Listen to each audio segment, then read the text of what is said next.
ভারতের সাথে নতজানু রাজনীতি করে বললেই বোঝা যায় কোন দল। ইসলামকে বিদ্বেষে পরিণত করে দিয়েছে বললেই বোঝা যায় কোন দল। বাংলাদেশের জুলাই বিপ্লবের আগেই 234 জন ভাইকে শহীদ করে দেওয়া হয়েছে। কি পরিমাণ নির্যাতন আমাদের উপর চালানো হয়েছে, আর আমাদেরকে তারা মৃত্যুর ভয় দেখায়। আমরা বলেছি আমরা কখনো মৃত্যুর ভয় করি? আমরা আল্লাহকে ছাড়া কাউকে ভয় করি না। মুসলিম আমি, সংগ্রামী আমি, আমি দৃঢ়বীর, আল্লাহকে ছাড়া কাউকে মানি না। নারায়ে তাকবীর, নারায়ে তাকবীর। আমার তৌফিকুল্লাহ বিল্লাহ। আসসালামু হওয়ার আগের ঘটনাগুলো আমরা জানি। একজন ভাইকে বলা হয়েছিল তোমার দায়িত্বশীলরা কোথায় কোথায় থাকে নিয়ে যাও, আমাদের পুলিশদেরকে প্রশাসনদেরকে নিয়ে যাও, আমরা তাদেরকে জেলে ভরাবো।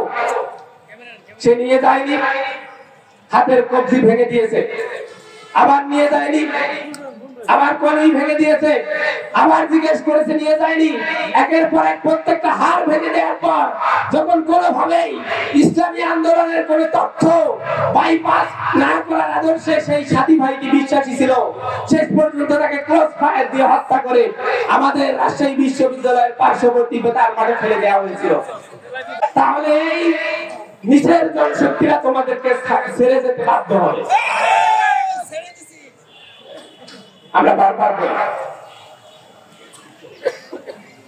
আমরা সবাই যে যে দল করি না কেন ইসলাম এবং ইসলামের আদর্শে বিশ্বাসী দলকে অবশ্যই ভালোবাসবো, এবং এই দেশে ইসলাম এবং ইসলামী আন্দোলনকে যারা কায়েম করতে চায় তাদেরকেই আমরা ভোট দেব ইনশাআল্লাহ। আমরা বলতে চাই সংগ্রাম করে করে আমরা আমাদের জীবন শেষ করব। আমাদের অনেক শহীদ ভাই, রাজশাহী বিশ্ববিদ্যালয়ে 21 জন ভাই শহীদ হয়েছে, কাপ ইনশাআল্লাহ। এখন একটা দলের জিআই পণ্য হয়ে গেছে চাঁদাবাজি। আমরা কোন দলের নাম বলতে চাই না, কিন্তু চাঁদাবাজি বললেই বোঝা যায় এটা কোন দল। টেম্পু স্ট্যান্ড বললেই বোঝা যায় কোন দল। ভারতের সাথে নতজানু রাজনীতি করে বললেই বোঝা যায় কোন দল। ইসলামকে বিদ্বেষে পরিণত করে দিয়েছে বললেই বোঝা যায় কোন দল। আমরা সেই বৃহত্তম দল বলে যারা দাবি করো তাদেরকে বলতে চাই, তোমরা তোমাদের কেন্দ্রীয় নেতাদেরকে থামাও, যারা দলের নামে, জিয়ার আদর্শের নামে ইসলাম বিদ্বেষ, ইসলামের প্রতি বিদ্বেষ পোষণ করে এবং সে অনুযায়ী বক্তব্য দেয়। আমরা বলতে চাই জিয়ার আদর্শ মানে ইসলাম বিদ্বেষ নয়। জিয়ার আদর্শ নামে যারা ইসলাম বিদ্বেষকে প্রমোট করে তাদেরকে বলতে চাই, তোমরা এই বক্তব্যগুলো থামিয়ে দাও, নাহলে তোমাদের নিম্ন স্তরের জনশক্তিরাই তোমাদেরকে ছেড়ে পালিয়ে যাবে।